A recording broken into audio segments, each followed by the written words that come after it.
ஸ்ரீ மகாபிரிவா திருவடிகள் சரணம். என்னோடய சேனலை தொடர்ந்து ஃபாலோ பண்ணுற அத்தனை பேருக்கும் நன்றி. என்னோடய சேனலில் பொதுப்புரிகிறங்கள் சக்தி வாய்ந்த ஸ்லோகங்கள் அத்தனையும் கொடுத்துக்கிட்டு இருக்கேன். உங்களுக்கு ரொம்ப உபயோகமாக இருக்குன்னு நான் நம்புகிறேன். நாம் இந்த பதிவில் பார்க்க போகிறது இன்றைக்கி கார்த்திகை 1ங்க. அது கூடவே திங்கக்கிழமையில் வரக்கூடிய சோமவார பிரதோஷம் முதல் நாள்.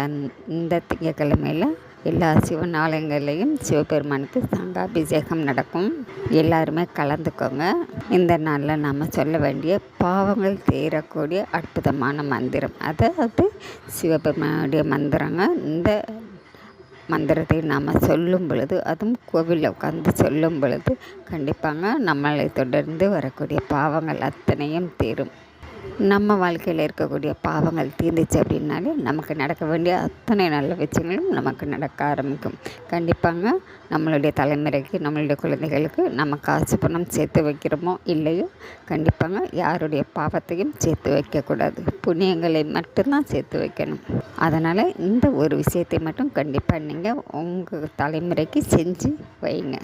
சிவ மந்திரத்தை நம்ம தினந்தோறுமே சொல்ல சொல்ல சொல்ல சிவபெருமானுடைய ஆலயத்துக்கு போகும் பொழுதும் சரி, அதுவும் இந்த மாதத்தில் வரக்கூடிய திங்கக்கிழமைகளில் நீங்கள் போகும்பொழுது கண்டிப்பாக உங்களுக்கு அதிகப்படியான பலன் கிடைக்கும்.